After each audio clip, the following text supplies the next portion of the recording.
semana, hoje, nós vamos estudar o capítulo 4 do livro de Apocalipse. Ela é bem interessante, porque tem a visão do trono de Deus e tem algumas coisas bem interessantes. Hoje, como o capítulo é curto, o que eu vou fazer?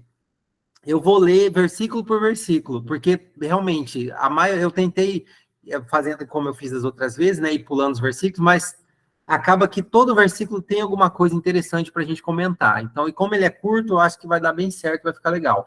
Antes da gente começar o capítulo 4, eu queria passar bem rápido mesmo um resumão dos capítulos anteriores, tá? Principalmente do capítulo 1, 2, aliás, principalmente capítulo 2 e 3, né? O capítulo 1, ele vai falar da saudação, ele vai falar, é uma introdução que mostra a visão que ele teve de Jesus lá no céu. Aí, a partir daí, Jesus manda o anjo mandar a mensagem para João. Então, Jesus dá a mensagem para o anjo dá a mensagem para João. Que é o quê? É uma carta para as 7 igrejas, uma carta para cada igreja da Ásia Menor ali, que a gente chama. Das 7 igrejas, né? A primeira igreja, ela é a igreja de Éfeso, ela representa o quê? Aquele primeiro amor, aquele momento mais poderoso da igreja, logo depois da morte de Cristo e do derramamento do Espírito Santo para os discípulos e para os apóstolos. Então, é a igreja que ela representa o primeiro amor, a fase mais poderosa da igreja, a igreja de Éfeso. A segunda carta, ela deixa eu só pegar aqui o período, que deixa eu ver aqui, ela vai representar a igreja de Éfeso, o período do ano 31 ao ano 100, tá bom? Então, a partir da igreja, do ano 100, começa a igreja de Esmirna, tá? Que ela vai do ano 100 ao ano 313. Essa é a representação do período histórico das fases da igreja cristã, tá? Depois da morte de Cristo. Então, a igreja de Esmirna ela vai representar o período histórico da igreja cristã, do ano 100 ao ano 313, tá? Aí a igreja de Pérgamo, ela vai representar de 313 a 538, tá? Esse é o período histórico que a igreja de Pérgamo vai representar, tá bom? Aí lá fala da pedrinha branca, do novo nome, aquela polêmicazinha que deu. Aí, a partir do verso 18, ele começa a igreja de Tiatira, que vai de 538 a 1517, tá? Aí, depois, ela vai para a igreja de Sardes, que vai de 1517 a 1798, tá? Aí, depois da igreja de Sardes, ela vai de 1798 a 1844, a igreja de Laodiceia, que é o período histórico que nós vivemos hoje. Ah, não, tem Filadélfia, né? Que vai de 1798 a 1844. Aí, Laodiceia é que vai de 844 até agora. Então, Sardes, Filadélfia, aí é Laodiceia, tá, pessoal? Eu pulei Laodiceia aqui, me peço desculpa, tá bom? Então, esses são os períodos históricos que representam a igreja, né, cristã. Agora a gente começa o capítulo 4, e a gente vai ler aqui os versículos. Você conseguiu a imagem? Põe aí, vamos ver, Desirê, vamos ver se dá certo. Aqui é a visão de João, que ele viu o trono de Deus. Ó. Legal. Dá certo aí, ó. É essa mesmo. Uhum. Essa mesmo. Bom. Massa, dá certo. Tem os animais aqui, né? Isso, ótimo. Não, e dá certinho, porque até as cores aqui deu certo. Massa. Tá boa essa imagem, ótimo. Então, foi mais ou menos assim que ele viu o trono de Deus. Claro, isso aqui é uma representação, se a gente for olhar friamente, é uma representação até assim, não dá tanto deslumbre, né? É uma forma mais para a gente, para os nossos olhozinhos poderem fixar bem como que era a situação, é interessante que essa imagem fique assim, eu gostei dela. Ó, então assim, ó, versículo 1 do capítulo 4. Depois dessas coisas, olhei e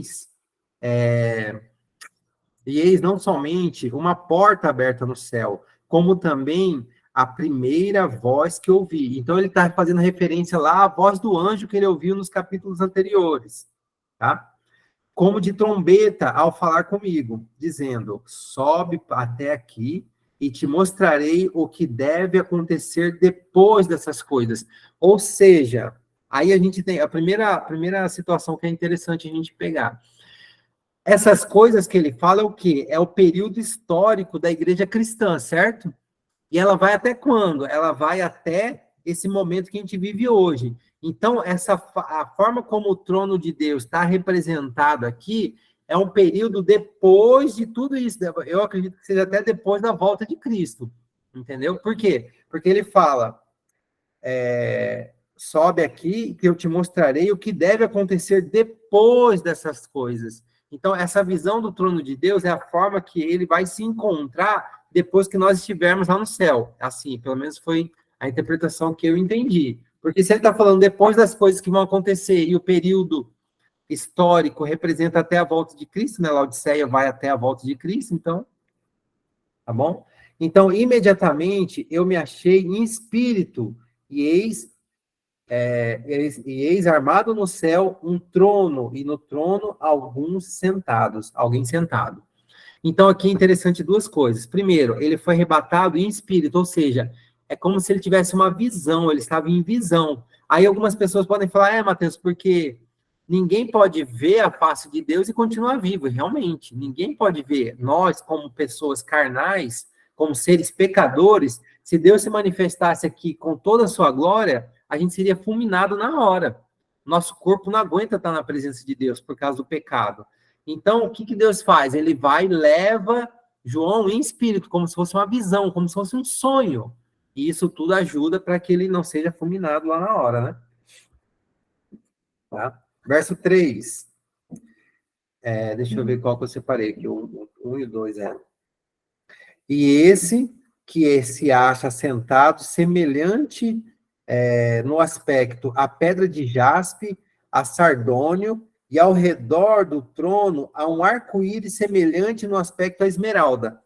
A jaspe, ela tem uma aparência translúcida, é como se fosse um transparente brilhante. É como se você visse uma água sendo refletida pela luz do sol. Isso é o translúcido, é uma coisa branca, transparente, mas que brilha, tá?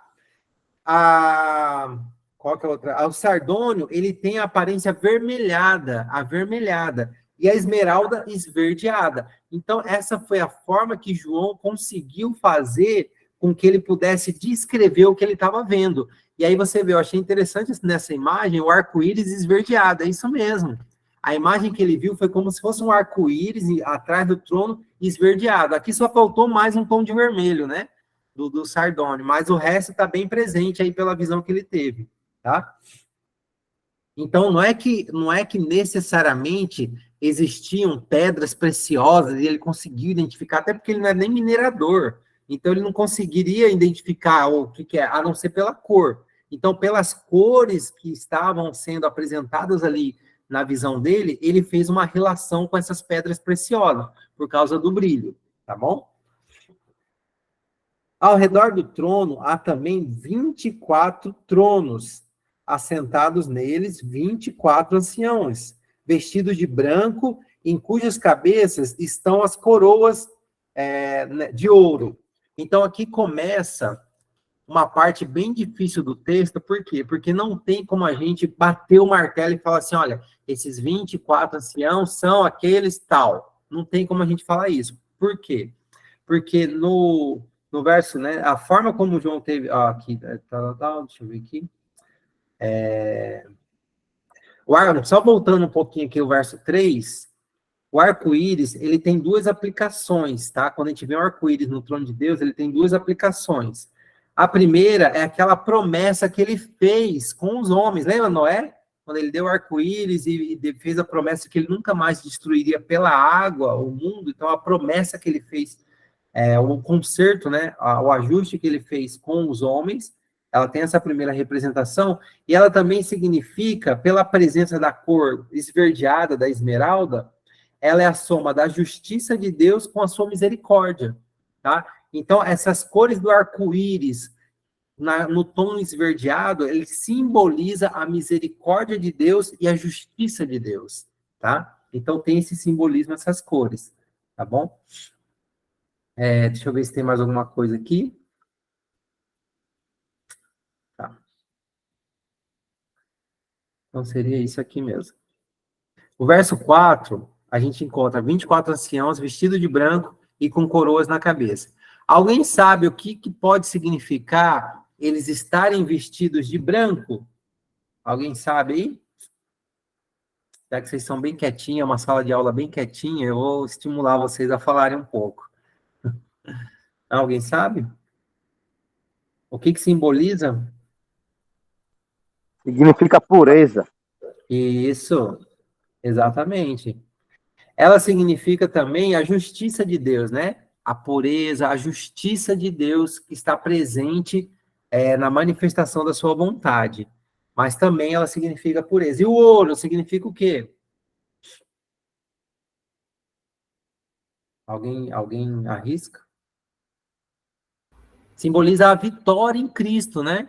Porque todo mundo que usa coroa, de alguma forma, ele simboliza a vitória sobre algum adversário dele, sobre alguma situação. Então, A as vestes... depuração, né? Uma depuração, a purificação pela depuração. Também, né? A purificação também do caráter, tudo, né? Porque o ouro para aquele... O vencimento pelo... como é que você falou? Vencer sobre o pecado, né? Isso, exatamente. Então, ele simboliza, essas pessoas simbolizam justamente a justiça, a pureza, a vitória, o refinamento no caráter. E aí a gente fica pensando, então, se eles estão com essas vestes brancas, se eles estão com essas coroas, muito possivelmente eles passaram por uma situação adversa. Por quê? Porque só tem vitória quem combate. Não existe uma pessoa que, eu ganhei. Ganhou do quê? Não, nem fiz, nem briguei, mas ganhei. Não, então você não ganhou, simplesmente você foi lá e tomou. Então não é uma vitória, né? Pode ter outro nome, mas vitória ele vai exigir um combate, alguma coisa nesse sentido. Para que você seja puro, vai exigir que você tenha contato com a impureza. Então eu sou puro, por quê? Porque eu não me contaminei com a impureza. Então a gente, assim, existe uma interpretação, eu vou trazer aqui 3 interpretações dadas para quem são essas pessoas. A primeira delas fala que essas pessoas são retratadas de branco com as coroas que simbolizam a justiça de Deus e a coroa que simboliza a vitória em Cristo. Então, esses elementos, algumas pessoas entendem, os estudiosos, né, eles entendem que esses anciãos são pessoas que vieram, tá? Que viveram nesta terra e agora ministram diante de Deus, que eles representam os remidos. Então, são pessoas que estavam aqui nessa terra, que moravam aqui nessa terra, e no advento da morte de Cristo, né, a ressurreição de Cristo, a Bíblia não fala que alguns santos, muitos santos foram ressuscitados para servir de testemunha, e depois eles entraram nas cidades e foram reconhecidos? Não fala assim a Bíblia? Então, alguns estudiosos entendem que esses 24 anciãos fazem parte desse grupo de pessoas santas que foram ressuscitadas junto com Cristo e foram levadas para o céu como troféus da vitória de Cristo sobre a morte, tá? Essa é a primeira interpretação. A segunda interpreta assim, eles comparam os 24 anciãos com as características do sacerdócio do levita, tá? Que ministravam na presença de Deus no templo terrestre. Ou seja, é um simbolismo do trabalho que os anjos fazem diante de Deus, tá? Ele simboliza o trabalho dos levitas, tá? Então, são anjos que ministram na presença de Deus, representando o trabalho que os levitas faziam na presença de Deus no santuário terrestre. Pessoal, tá confuso? Tá fácil de entender? Deu para entender? Dá um joinha aí, quem entendeu. Ô, Matheus. Isso, fala aí. Tá me tirando uma dúvida, porque pelo que tu falou aí, só os levitas, né, que participam do santuário, não é isso? Isso. Me tira uma dúvida que surgiu na minha cabeça agora. Será que esses 24 anciãos, todos eles faziam parte da tribo dos levitas? Não, acho que não necessariamente, né? Mas porque na verdade, o papel deles é um pouco diferente, assim, eles não parecem estar ministrando, né, necessariamente porque isso aí a gente vai ver depois em outros textos, Apocalipse 15, ele volta a falar dos anciãos, e aí fala dos anjos que estão também no trono, entendeu? E aí a gente pega Daniel também, pega Daniel 9, fala que abriu os livros, tronos, e lá estavam milhares e milhares de anjos que estavam ministrando na presença de Deus. Então eu acho que quando ele estabeleceu que os levitas ministrassem no templo, tinha um motivo, né? Para que não ficasse confusão, para ter uma linhagem só tal. Mas eu acho que no céu ali, necessariamente não são todos levitas, não. É a minha compreensão. Eu acho que são os santos mesmo, quem representou. Porque, por exemplo, vamos supor que alguns dessas pessoas que foram ressuscitadas com Cristo, eles vieram antes de Moisés. Ou seja, eles são antes, né? Antes de Moisés, não, antes de Jacó. Ou seja, eles são antes da criação do povo de Israel. Então, não são levitas, não são nada. Por exemplo, vamos supor que Adão está nesse meio. Então, vamos supor que, não sei, Isaías, vamos supor, está nesse meio. Então, todos eles eram povos que vieram... Não, Isaías já veio depois, né? Não, mas vamos supor, alguns desses, vamos supor que estejam lá antes da criação do povo de Israel. Então, não havia levita ainda, né? Então, como a gente não sabe de qual período esses santos são, e se é que são esses santos, então eu acho que seria muito arriscado falar que são todos levitas. Essa imagem é mais imponente, né? Essa imagem é bonita também. Bem grandona no trono. Tá. Então a primeira explicação é que são os 24 pessoas, ou um grupo de pessoas, né, que compõem aquelas que Jesus ressuscitou quando ele venceu a morte, certo? Outra interpretação é de que são anjos que representam o sacerdócio dos levitas, tá? A outra é que os 24 anciãos, eles representam o Israel no sentido pleno. Como assim? 12 simbolizam o Israel literal, através dos patriarcas, e 12 simbolizam o Israel espiritual, representado pelos apóstolos, tá? Então, 12 anciãos representariam os patriarcas, que representariam o Israel literal, e 12 representam os apóstolos, que representam o Israel espiritual. Ficou confuso, pessoal? Deu para entender? 12 representam lá o povo do Antigo Testamento, Israel literal, e 12 representam o Israel espiritual, que somos nós agora, que é representado através dos discípulos, tá? A quinta forma, a outra forma de interpretação, afirma que os 24 anciãos são simplesmente anjos, tá? Por quê? Porque eles entendem que seres humanos não podem ministrar no santuário, na presença de Deus. Então, a gente tem a primeira interpretação de que são os santos ressuscitados junto com Jesus. O segundo, a gente tem a interpretação de que representam anjos que simbolizam o sacerdócio dos levitas, né, no ministério. A terceira interpretação, que representa Israel literal, pelos 12 patriarcas, né, os 12 filhos de Jacó, e o Israel espiritual, representado pelos 12 apóstolos, tá?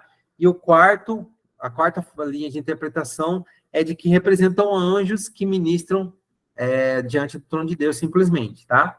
Eu, particularmente, me afilio à primeira interpretação, de que seriam os santos que foram ressuscitados e representam a humanidade, né, que vai ser salva. Eles servem como testemunho vivo da vitória de Cristo, tá? Eu, particularmente, entendo assim, tá bom? Alguém quer dar uma opinião da forma como entende? Alguém já conhecia essas outras interpretações? Alguém tem alguma outra interpretação diferente que quer compartilhar? Vamos lá, Salinha. Quero participação.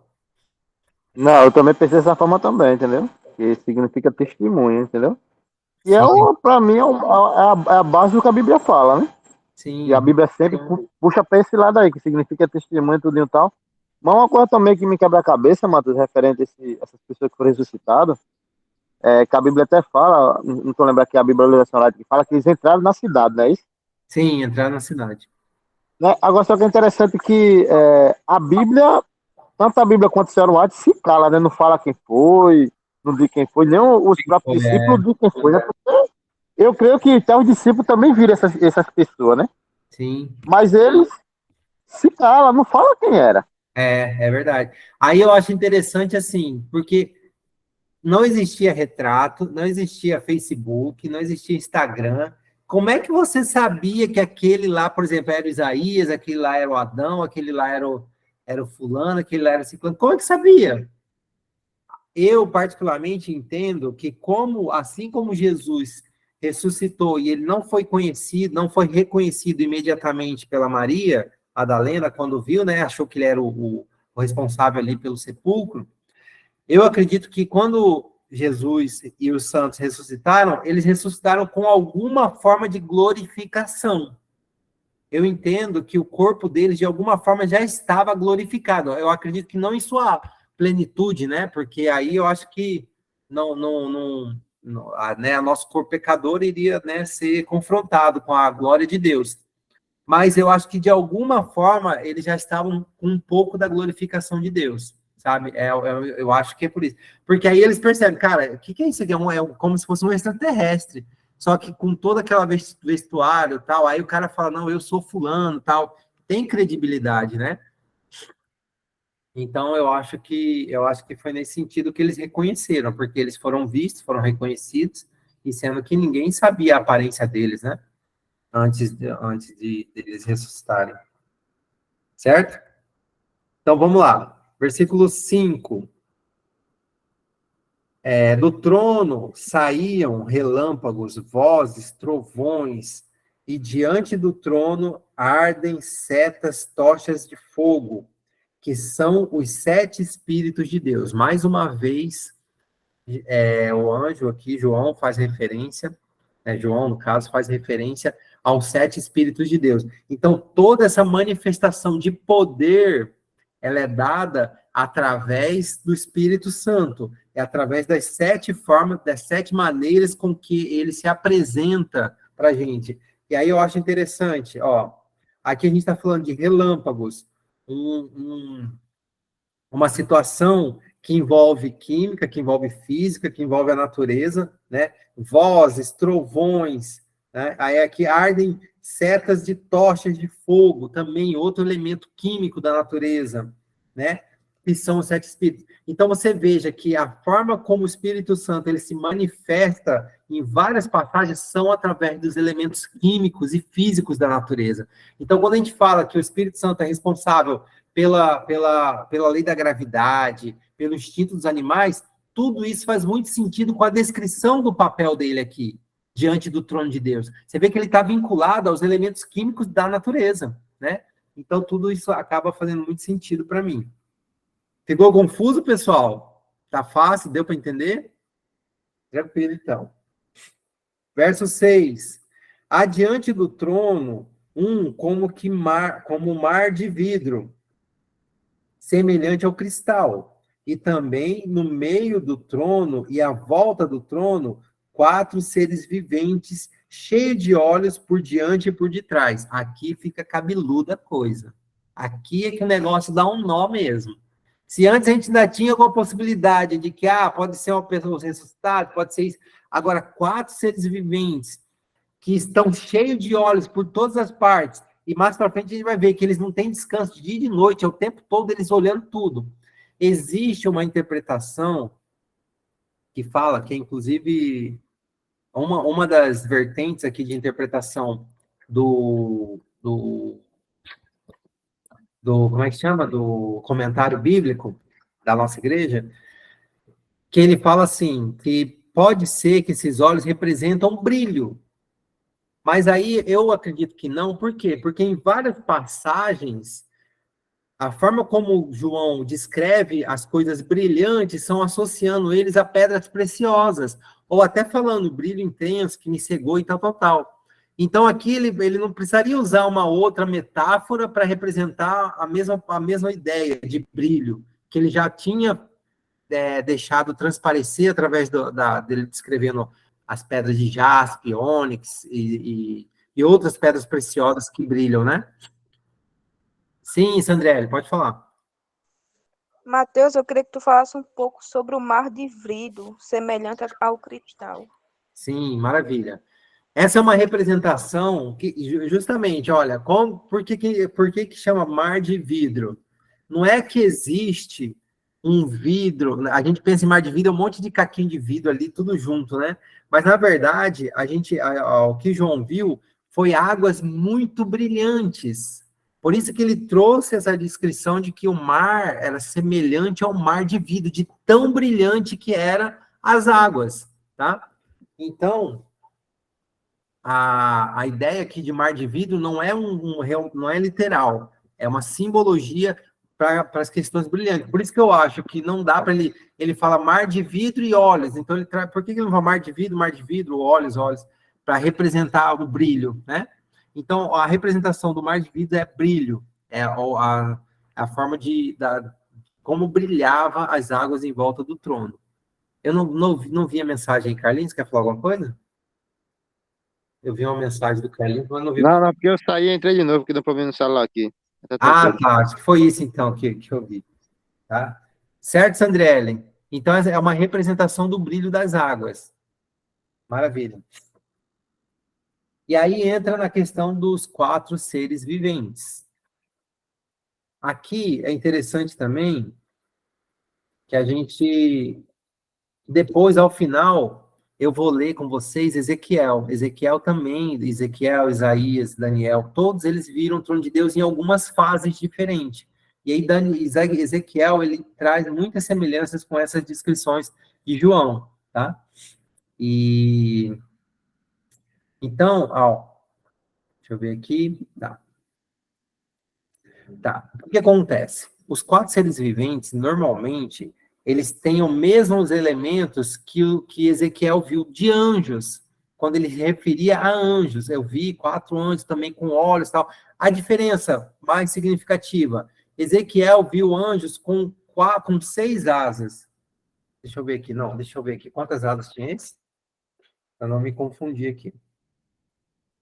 Adiante do trono, como um mar de vidro, semelhante ao cristal. E também no meio do trono, em volta do trono, 4 seres viventes, cheios de olhos, por diante e por detrás. Verso 7. O primeiro ser vivente é semelhante ao leão, o segundo semelhante ao novilho, e o terceiro tem o rosto como de homem, e o quarto ser vivente é semelhante como a águia, voando. E os 4 seres viventes, tendo cada um deles, respectivamente, 6 asas, estão cheios de olhos ao redor e por dentro, e não tem descanso, nem de dia e nem de noite, né? Proclamando, Santo, Santo, Santo é o Senhor Deus, Todo-Poderoso, aquele que era, que é e que há de vir. Maravilha, pronto, aí, ó. Legal, essa imagem também é legal. Aqui são os 4 seres viventes. O que acontece? Na minha opinião, a maioria das pessoas entendem que são anjos representando... O que representa o leão? Em Marcos, Jesus é representado como leão. O boi, ele é representado em João como... Não, João representa Jesus como a águia. O boi é representado por Jesus como em Mateus. E filho do homem como em Lucas, tá? Então, cada um dos evangelhos trouxe uma representação de Jesus que bate com essas características: leão, boi, homem e a águia. O que eu, particularmente, penso? Essas pessoas, esses seres, porque aqui, ó, você vê, lá Ezequiel falou, são anjos que são 4 asas. E aqui ele falam seres viventes, não fala anjos, que têm 6 asas, tá? E eles representam a Cristo de algum modo. O que essa representação de Cristo nos leva a entender? Assim, uma das formas de entender. De que ela representa a criação, o poder da criação que está nas mãos de Deus.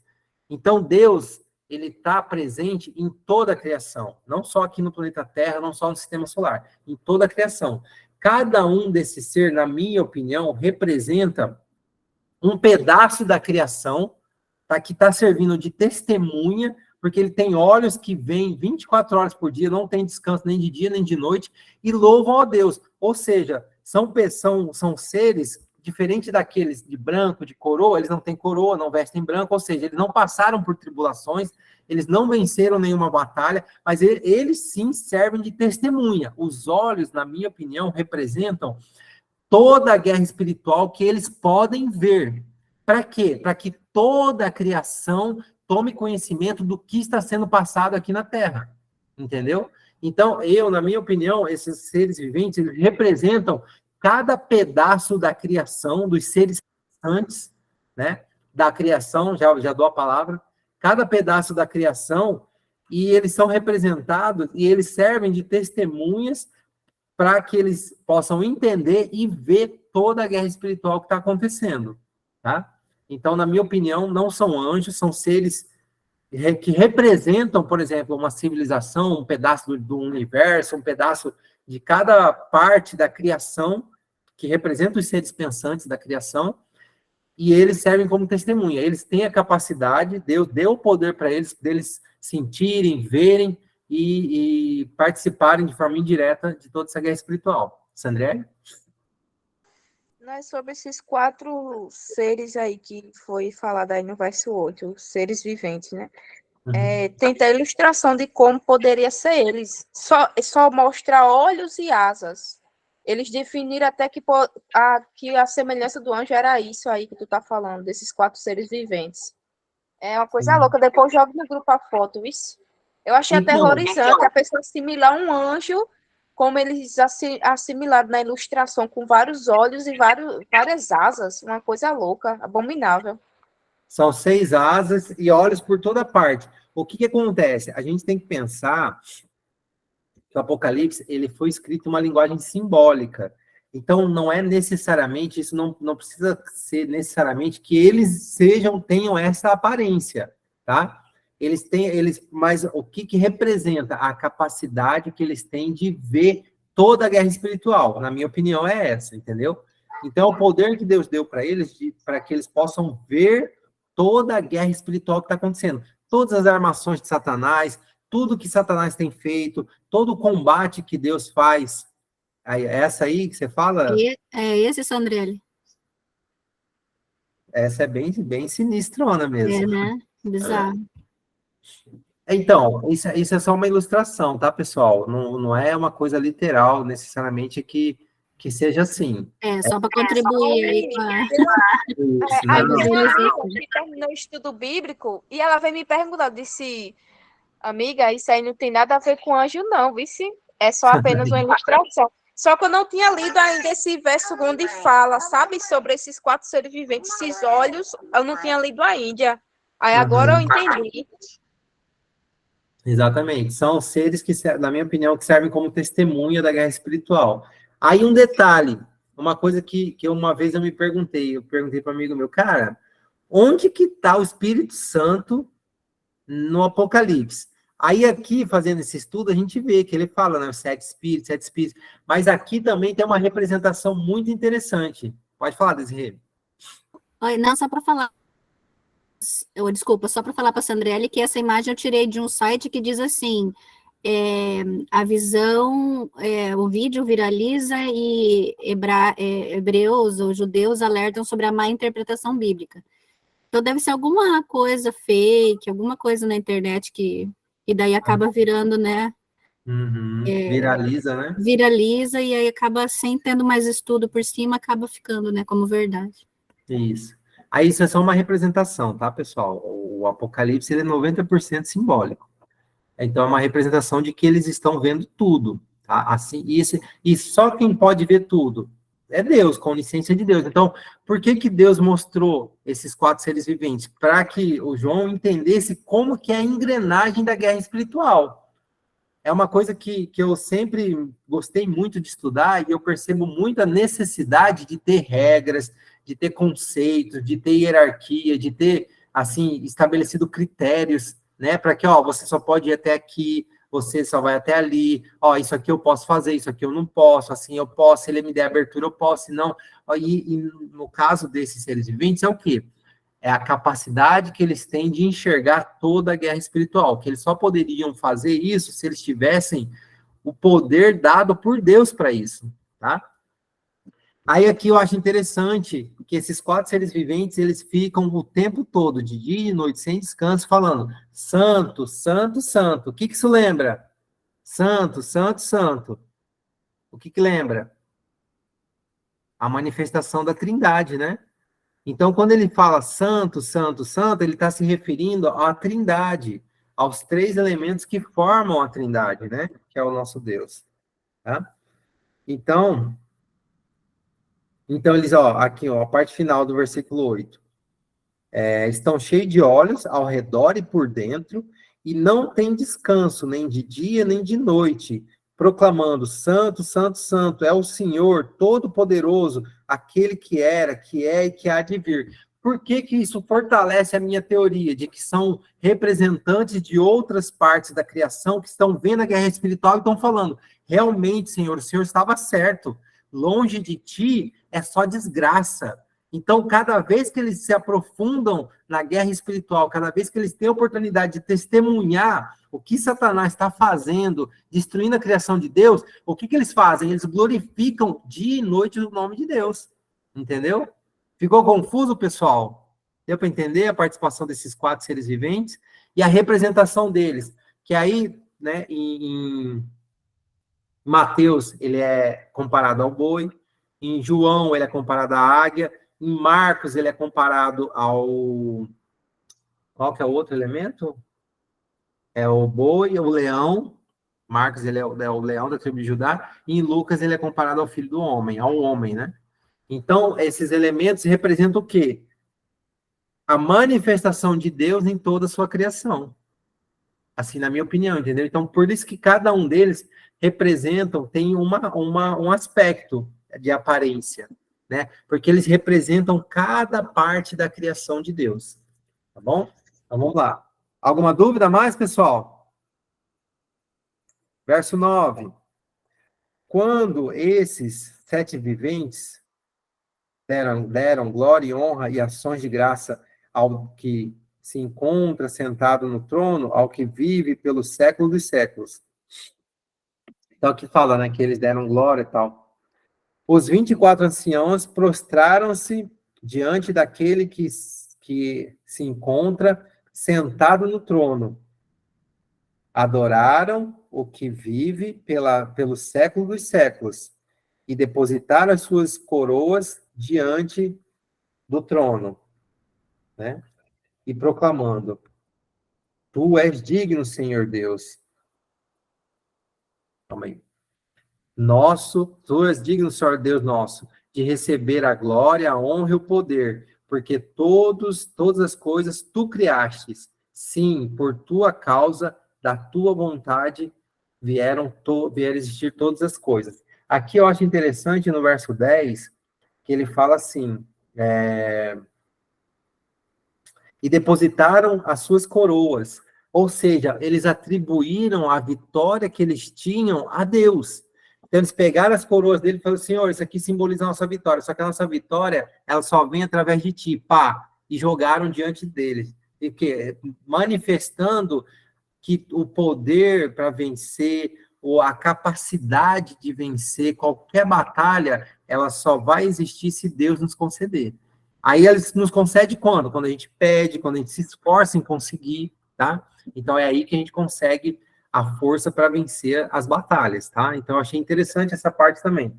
E aqui ó, a parte final do texto, né, verso 11, que fala que tudo foi criado por Deus. Então isso também faz uma alusão a toda a criação que Deus fez. Por isso que eu acho que esses seres viventes, eles fazem parte dessa imensidão da criação feita por Deus, né? E aqui, para finalizar nosso estudo hoje, a gente vai fazer algumas comparações a Ezequiel. Eu gostaria que alguém lesse Ezequiel 1, porque esse horário minha visão já começa a falhar, não fica legal. Eu Ezequiel... entendo que você já está ficando com sono já. Oi? É o quê? Eu entendo que você já está começando a ficar com sono. Não, não é nem sono, não. É velhice mesmo. Aqui eu queria que vocês lessem o verso 26. Só para a gente fazer um comparativo. Deixa eu ler aqui, então. Aqui ele começa falando, né? Ele lá, a primeira. Verso 1, só para a gente contextualizar. Aconteceu no 30º ano, no 5º dia, do 4º mês, que estando eu no meio dos exilados lá de Babilônia, né? Junto ao rio Quebar, se abriram os céus e eu tive visões de Deus. Tá? Então é Ezequiel, que estava lá com os exilados em Babilônia, e aí ele chama filho do homem e tal, não sei o quê, e dá as visões. Aqui na parte, no verso 26, ele fala assim, ó, por cima do firmamento que estava sobre a sua cabeça, ou seja, por cima do céu que estava sobre a sua cabeça, haviam algo semelhante a um trono, como uma safira. Aqui começa eu não enxergar quase nada. Sobre esta espécie de trono estava sentado uma figura semelhante a um homem. Via-o como metal brilhante, como fogo ao redor dela, desde dos seus lombos e daí por cima, e desde os seus lombos e daí por baixo. Via como um fogo e um resplendor ao redor dela, como o aspecto de arco que aparece nas nuvens, ou seja, o arco-íris estava presente lá também, em dia de chuva. Assim era o esplendor em redor. Este era a aparência da glória do Senhor. Vendo isto cair por terra, tal, aí ele caiu. Então você vê a semelhança na descrição. Ele também usa pedras preciosas para descrever o brilho que vinha desse trono. Ele também usa a representação do arco-íris para mostrar que no trono de Deus ali, ele representa a justiça e o poder, né? Que a gente tinha falado lá. Deixa eu só ver aqui, ó.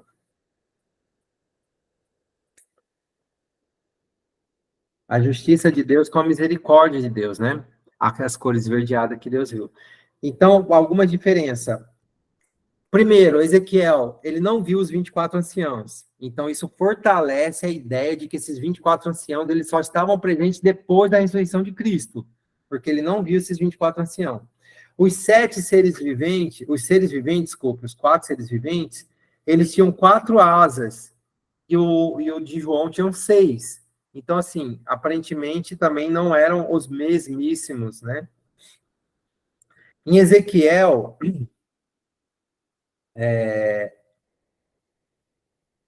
calma aí. Ah, tá. Em Ezequiel, os rostos desses seres viventes, eles eram 4 rostos em um só. Então, era como se você visse o boi, o homem, a águia e o leão, tudo junto, entendeu? E eles ficavam virando, tudo junto. Na descrição de Ezequiel. Na descrição de João, não. Era cada ser vivente tinha uma aparência. Então, essas são as diferenças básicas da visão que Ezequiel teve para a visão que João teve do trono de Deus. Sim, Betânia, agora é a hora das perguntas. Mateus? Finaliza o nosso capítulo 11. Capítulo 4. Mateus? Sim. Mas será que é porque também dá aquela referência lá que... Lá em Apocalipse fala, né, que eles tinham olho por todos os cantos, né? Uhum. Será que esse de Ezequiel é referência a isso também? Sim, eles tinham olhos também.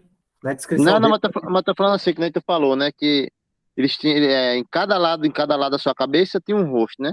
Acho que dá referência a isso também, né, de tá vendo tudo também, né? Exatamente, sim, também, dá a entender isso, porque você vê, o rosto, eles, né, formavam 360 graus, então, quer dizer, eles podiam ver tudo, também representa, aí que eu tô dizendo, ao invés de representar seres cobertos de olhos, eles foram representados com seres com vários rostos, né, com 4 rostos, que davam a volta 360, então, quer dizer, tinha uma visão geral de tudo. Betânia? Oi, ô Matheus. Sim. Eu achei muito interessante e eu fiquei assim, me perguntando, porque no 9 diz assim, e quando os animais davam glória, honra e ação de graças, quer dizer assim, que até os animais, se ele glorificar o nome do Senhor Jesus, Na realidade, é porque os rostos representam os animais. Não era um rosto de águia, um de leão, um de boi e um de homem. Né? Eram 4 seres que tinham 4 rostos diferentes. Então, ele falou, então, assim, como ele viu o rosto dos animais, ele colocou que esses animais eram seres viventes, eram os próprios seres viventes. Não eram outros animais, não. Eram aquelas representações dos animais. Tá. Tá bom? Tá. Era a Obrigada. representação dos animais pelos 4 seres viventes. Mas, de alguma forma, a gente vê que até os animais, eles glorificam a Deus quando o quê? Quando eles fazem a função. Por exemplo, um sapo. O sapo, ele não existe ele é um dos principais animais que controlam o ecossistema no ambiente onde ele está. Porque se falta sapo em determinada região, prolifera mosquito, prolifera baratinha, os bichinhos, besouro, tal, entendeu? Então, com a função que cada animal desempenha, eles glorificam a Deus. Tá. Tô entendendo. Mas aqui, no caso, não é essa a ideia, não. A ideia é que ele está falando que os 4 seres viventes também glorificavam, junto com os 24 anciãos. Tá. E aí, pessoal, perguntas. A gente tem até 9 para as perguntas, então temos tempo, vamos ficar bem tranquilos. Seu Ramos, eu sei que o senhor tem uma pergunta. Agora que o senhor aprendeu a abrir e fechar o microfone, eu quero ouvir a sua pergunta. Vamos lá. Vai não? Léo? Quem mais está aí? Lucineide, Sandriele, Desirê. Dudu, você é inteligente, Dudu. Cadê suas perguntas? Dudu não está aí, não? Bem, pessoal, então é isso. Se vocês não têm perguntas, todo mundo está... deu. Tem alguma pergunta, Dudu? Quer fazer? Esse é uma... Não, tudo bem. Deixa eu ficar mais à vontade, porque eu estou um pouco Entendi. tímido. Vamos. Entendi. Com o tempo você vai participando mais. Maravilha, sem problema. Pessoal, então esse é o capítulo 4. Tá muito A bom. gente, sim, a gente, na semana que vem, deixa eu só ver uma coisa aqui.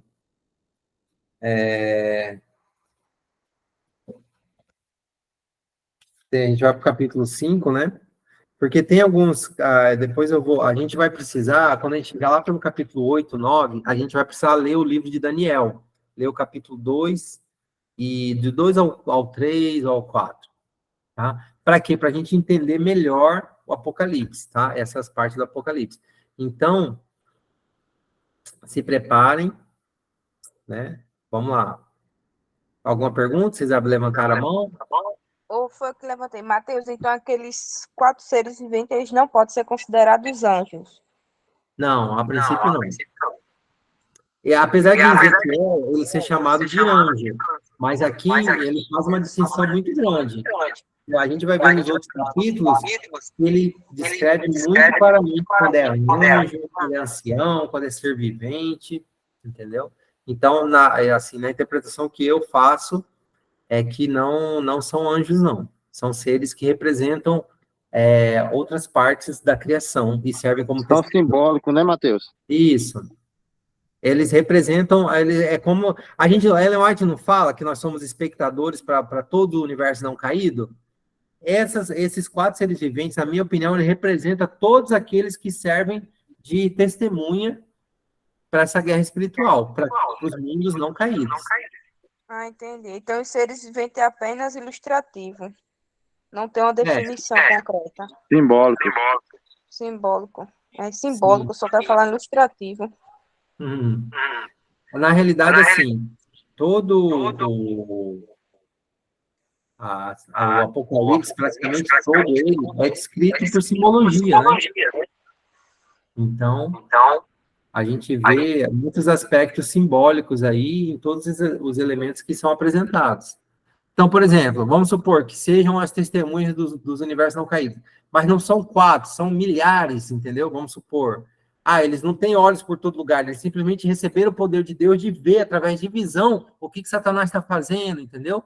Então, é a parte simbólica que representa uma parte literal. Então, se eles estão cheios de olhos, é sinal que eles vigiam, que eles têm a capacidade de ver, entendeu?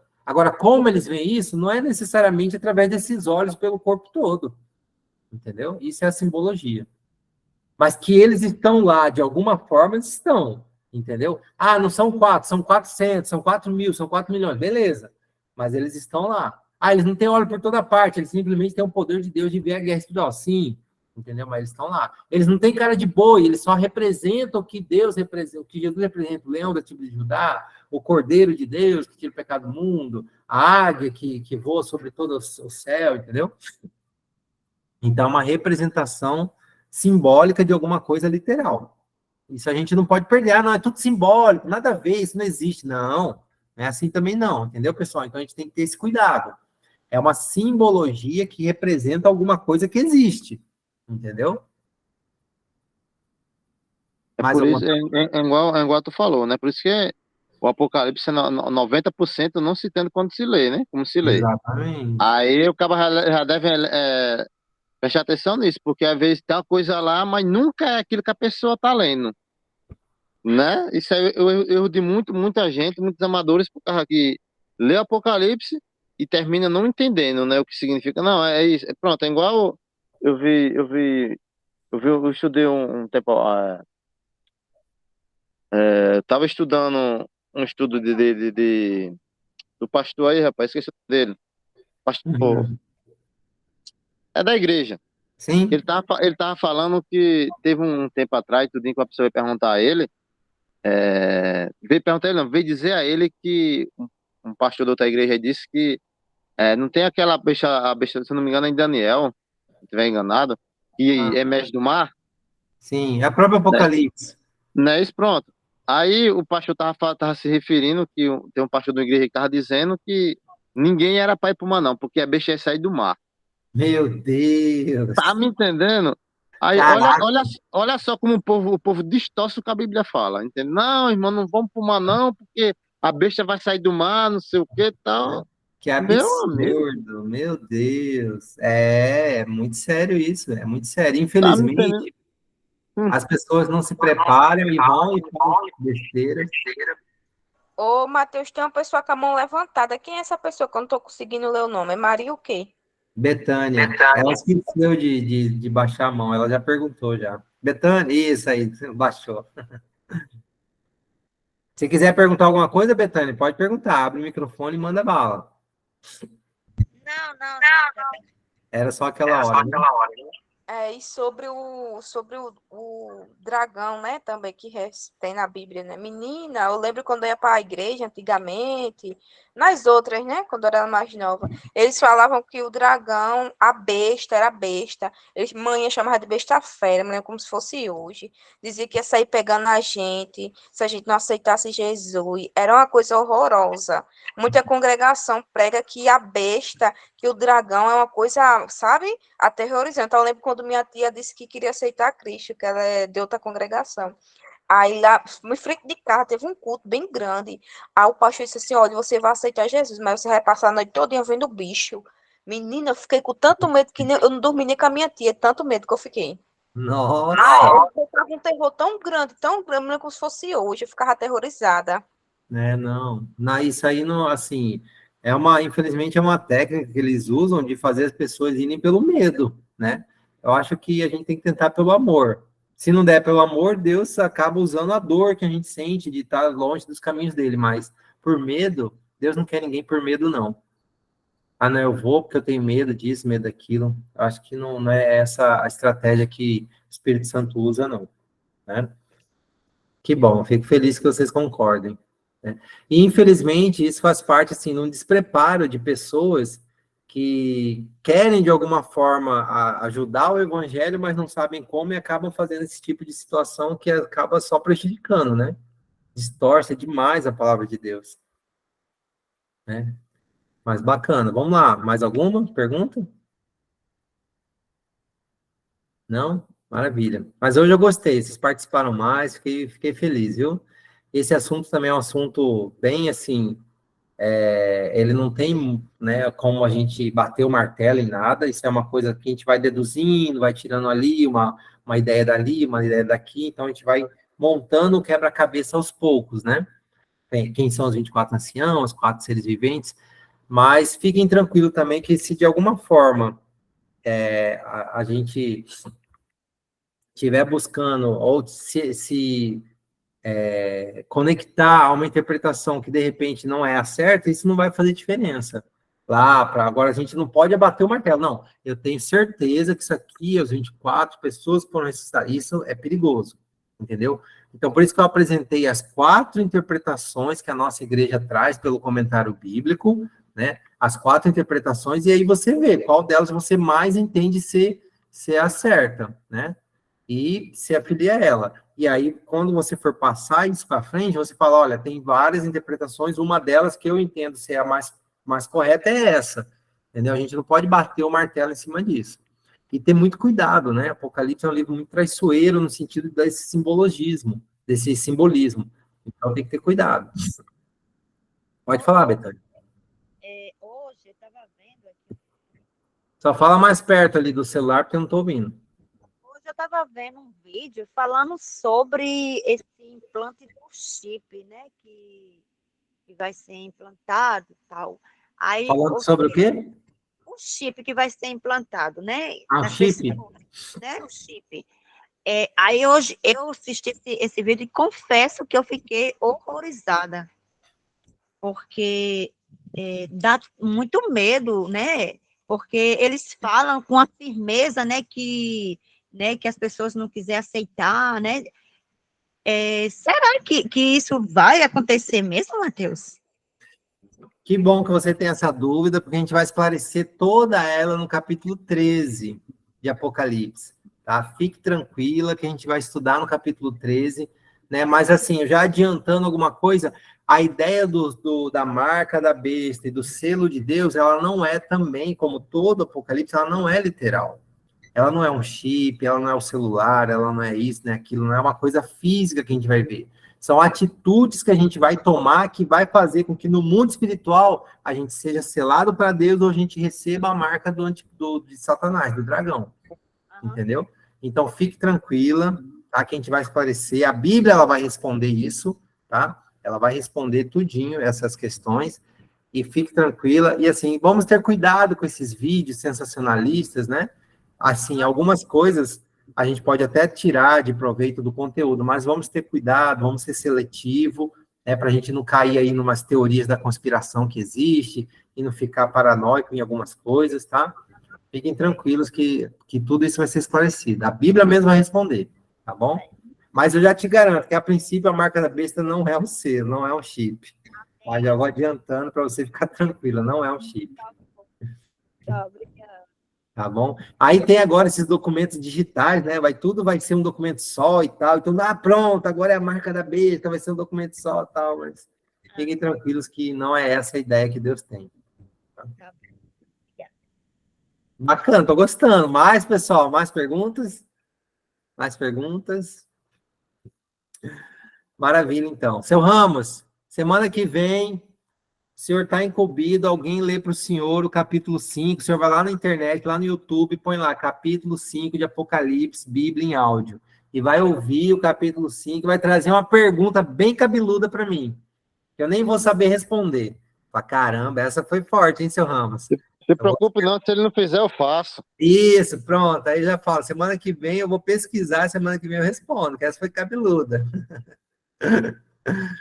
Pessoal, gostei demais, viu, hoje, vocês participaram, fico feliz, e eu fico feliz também dessa interação, dessas dúvidas, desse sentimento que o Espírito Santo está colocando no nosso coração, pessoal, não sou eu, não é a Desirê, não é o Carlinhos, não é ninguém, não, é o Espírito Santo que está colocando isso em vocês, essa vontade de participar, essa vontade de entender melhor esse livro tão desafiador que é o Apocalipse. E eu fico muito feliz. E aí a Desirê está gravando, então quem puder, partilha esse link para quem não pode participar, fortalece lá o canal da Desirê, vamos dar o joinha, vamos dar o like, né, para o YouTube entender que o conteúdo é bom e levar para mais gente, né? Então é importante a gente fortalecer o canal dela. E eu fico muito feliz. Eu vou pedir para a Desirê orar para a gente. Pode ser, Desirê? Você ora aí para a gente? Pode sim. Oh, Deus, que coisa boa a gente se reunir hoje, Senhor, para aprender um pouco mais de Ti, da Tua vontade, das profecias que o Senhor deixou para nós. Que bênção, Senhor. Podíamos estar fazendo outras coisas, mas nos reunimos hoje, Senhor, para ouvir a Tua palavra, oh Deus, e aprender mais sobre Ti. Amém. Obrigada, Senhor, por cada pessoa que está aqui hoje. Abençoa, Senhor, cada família aqui representada, as pessoas também que não puderam vir, mas que estão no grupo, Senhor, que o Senhor possa trazê-las, e que esse estudo, Senhor, possa fazer parte e ser trabalhado na mente e nos corações de cada um dos que estiveram aqui, dos que vão assistir também. Amém, Jesus. Ensinar, Senhor, ensina, Espírito Santo, ensina-nos da forma que o Senhor quer, da forma que o Senhor sabe trabalhar, da melhor forma possível. Amém. Nós agradecemos, te louvamos, Senhor, por todas as coisas que tu nos dás, que tu fazes, e pedimos o mais importante, Senhor, a sua presença na nossa vida. Amém, Senhor. Em nome de Jesus que nós pedimos, agradecemos. Amém. Amém. Amém. Maravilha, pessoal. Obrigadão, Desirê. Top, show de bola. Obrigado. Legal, Pessoal, imagina. Seu Ramos, Dudu, Carlinhos, Sandriele, Lucineide, Maria Bethânia, aí tem o Léo, tem mais quem aqui? Quem mais que tá aqui? Deixa eu ver. Tem 11 pessoas, ó. É o Léo, a Maria do Socorro, a Lucineide, o Tiagão tá aí. Ô, Tiago.